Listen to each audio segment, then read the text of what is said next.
Doctor صاحب Toronto آپ تشریف لائے ہیں، کیا پروگرام ہے اب آگے آپ؟ جی ہاں، ایکچولی تو میں نے یونائٹڈ اسٹیٹس جانا ہے امریکہ، وہاں میٹنگز ہیں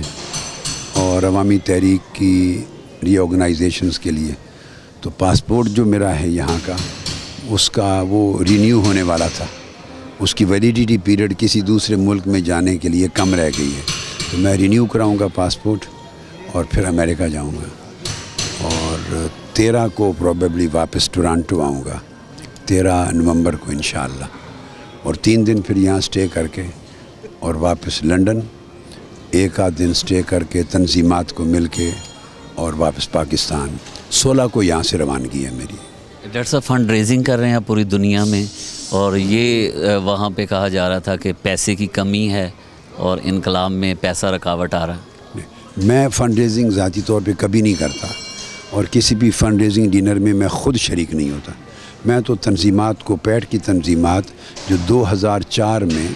جب میں نے ریزائن کیا تھا پارلیمنٹ سے، تو اس کے بعد انیکٹیو ہو گئی تھی اوورسیز پیٹ بھی اور پاکستان کے اندر بھی، اور 10-12 سال گزرنے کے ساتھ ساتھ پھر وہ ڈیزالو ہو گئی۔ میں صرف ری آرگنائز کروں گا، تمام چیپٹرز میں اپوائنٹ کروں گا ان کے پریزیڈنٹس جو آلریڈی ایکٹنگ تھے یا نئے بہت سارے لوگ شامل ہوئے ہیں ہر جگہ، تو اس کے بعد واپس چلا جاؤں گا پاکستان۔ پھر یہ ان کا اپنا کام ہے، آن دیئر اون وہ فنڈ ریزنگ کریں، وہ سالوں کا میٹر ہے، اب تو ایک لمبی جد و جہد ہے، وہ کرتے رہیں گے، ان کا ایک پروسیس ہے۔ ہمارے تو منہاج القرآن کے جو پروجیکٹس ہیں اس میں بھی جو ہمارے رفقا اور کارکن ہیں وہی ذاتی طور پہ ہمیشہ فنڈنگ کرتے ہیں، تو ہمارا تو بہت بڑا سورس جو ہے وہ اوورسیز پاکستانیز کا ہے، خواہ وہ ویلفیئر کا کام ہو، ایجوکیشن کا کام ہو، ریلیجس انٹرفیتھ ہارمونی کا اور پروپیگیشن کا کام ہو، تصنیف و تالیف کا ہو، وہ کارکنان ہی کرتے ہیں۔ تو پیٹ چونکہ ایکٹیو نہیں تھی تو میں اس کو صرف آرگنائز کروں گا، امپورٹنٹ افراد کو اپوائنٹ کروں گا، میٹنگز کروں گا، اور باقی میری زندگی کا معمول نہیں ہے کہ میں فنڈ ریزنگ ڈنر کبھی نہیں کرتا، اور میں فنڈ ریزنگ میٹنگ میں کبھی بیٹھتا نہیں ہوں، شریک نہیں ہوتا اور نہ کرتا ہوں۔ وہ بعد ازاں اپنے آپ کرتے رہتے ہیں، جو ایک پروسیس ہے ہمارا 30 سال سے، وہ کریں گے۔ ڈاکٹر صاحب بہت کچھ پایا آپ نے، دھرنا دیا، لوگوں کو شعور ملا، کیا کھویا آپ نے، یا کون سی کمی اس انقلاب میں رکاوٹ بنی؟ میں سمجھتا ہوں کچھ نہیں کھویا۔ اگر قوم کو شعور نہ ملتا اور قوم کے ذہن میں اور فکر میں انقلاب نہ آتا تو پھر کہتا کہ بہت کچھ کھویا، چونکہ امیجیٹ جو گورنمنٹ کا سٹیپ ڈاؤن ہونا اور اس کے ذریعے نیشنل گورنمنٹ کا قیام،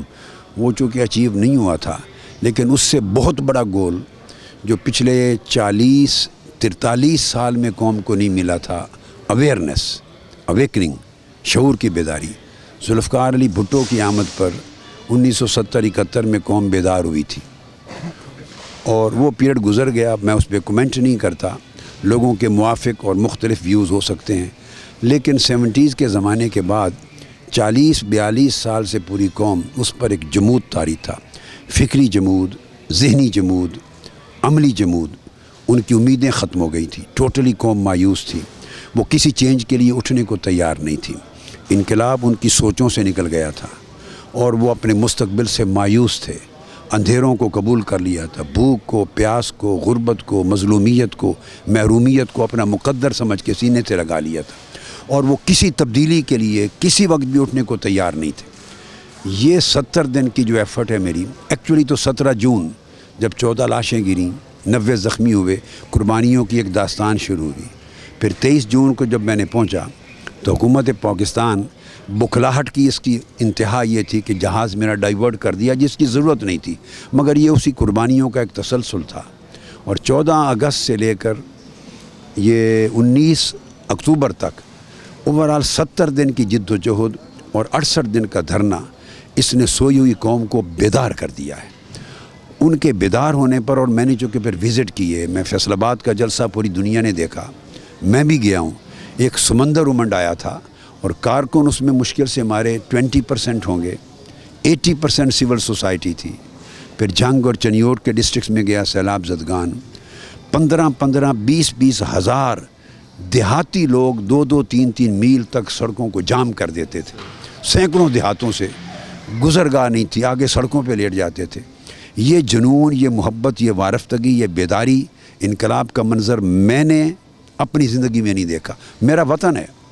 مجھے پتہ ہے ان کی مجھ سے کتنی محبت ہے، بڑی محبت ہے، عقیدت کتنی ہے، اور میں ہمیشہ جاتا ہوں اور میرے لیے کتنے نکلتے تھے سب علم ہے، ایک لمٹ تھی مگر سب لمٹس اور بارڈرز کراس ہو گئے۔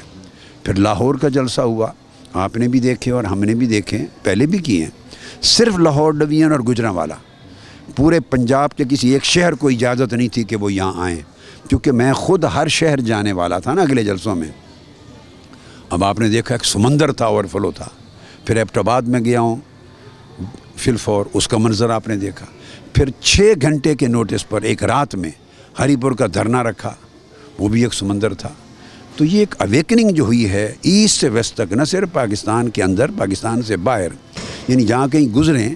اب قدم رکھنے کی جگہ نہیں ملتی کسی ایئرپورٹ پر۔ لوگ اتنے جو بیدار ہو گئے اور گو نواز گو کے نعروں سے ملک گونج اٹھا، اور جو بچے اب بولنا سیکھ رہے ہیں وہ بھی ٹوٹے پوٹے لفظوں میں گو نواز گو کہتے ہیں۔ یعنی یہ جو شعور کی بیداری ہے، اور انہوں نے وی آئی پی کلچر کو رد کر دیا ہے، اور کسی فیملی کی، رولنگ فیملی کی خاتمہ کو اٹھا کے فرسٹ کلاس سے پیچھے بھیج دیا ہے کہ جاز نہیں، کافی تبدیلی آئی۔ یہ چینج کوئی شخص کلیم نہیں کر سکتا، کوئی شخص پاکستان کا جھوٹا کلیم بھی نہیں کر سکتا کہ یہ اس کی وجہ سے آئی ہے، یہ اس کی پارٹی یا ان کی ایفرٹ سے آئی ہے یا گورنمنٹ لائی ہے۔ یہ چینج 70 دن کے یہ دھرنے ہیں جنہوں نے پوری قوم کو بدل دیا ہے۔ تو اتنا بڑا اچیومنٹ کہ سوئی ہوئی قوم بیدار ہو جائے اور انقلاب کے لیے تیار ہو جائے، میں سمجھتا ہوں یہ آپ نے پایا دھرنوں کا جو جوڑا تھا وہ تو اکیلا رہ گیا، عمران خان کو آپ اکیلا چھوڑ کے باہر آ گئے۔ نہیں، بات یہ نہیں کہ وہ نکلے بھی ہم الگ الگ تھے، ہم اکٹھے نہیں نکلے تھے، ڈیٹ ایک تھی، وہ الگ سے نکلے تھے، ہم الگ سے نکلے تھے، اکٹھے رہے۔ اور یہ جو پروگرام میں نے ان کو بقرعید سے بھی پہلے عمران خان صاحب کو آگاہ کر دیا تھا۔ ہماری سوچ کا پروسیس سپٹمبر سے چل رہا ہے کہ دھرنوں کے ذریعے ایک انقلاب کا میسج پوری قوم کو پہنچا کر ان کے شعور کی بیداری اور انقلاب کی تیاری ذہنی جتنا اچیو کرنا تھا کر چکے۔ اب اس کو جتنا پرولونگ کریں گے، دیکھو نا، ایک امیجیٹ رزلٹ تھا وہ نہیں آیا، لیکن اس کے بدلے میں ایک نعم البدل بہت بڑا رزلٹ مل گیا۔ اب اگر یہاں کنٹینیو کریں گے، بیٹھے رہیں گے جتنا لمبا، جمود طاری ہوگا اور الٹا لوز کریں گے۔ لوگ سوال کریں گے کہ اب کس لیے بیٹھے ہیں، لہٰذا اب اس دھرنے کو ملک گیر تحریک میں بدلنے کی ضرورت ہے، اسے انقلاب کی تحریک بنایا جائے۔ اور وہ کروڑوں لوگ جو اپنی کمزوریوں اور مجبوریوں کی وجہ سے نہیں پہنچ سکے، پاکستان میں کھانے کا پیسہ لوگوں کے پاس نہیں تو کرائے لے کے کون گائے، اور گولیاں چل رہی ہوں تو اتنی جرت ہر ایک کے دل اور جگر میں اللہ نے نہیں رکھی، جو نہیں آ سکے مگر گھروں میں بیٹھ کے انقلاب کے ساتھ ہم نوا ہو گئے ہیں۔ لہٰذا اب میرا فرض ہے اور ہمارا فرض ہے کہ اب شہر شہر جا کر انہیں انقلابی جد و جہد اور سیاسی اسٹرگل کے سمندر میں حصہ بنائیں۔ تو میں نے بہت عرصہ قبل بتا دیا تھا، بعد میں بھی میٹنگز ہوئی، انہیں آگاہی ہے،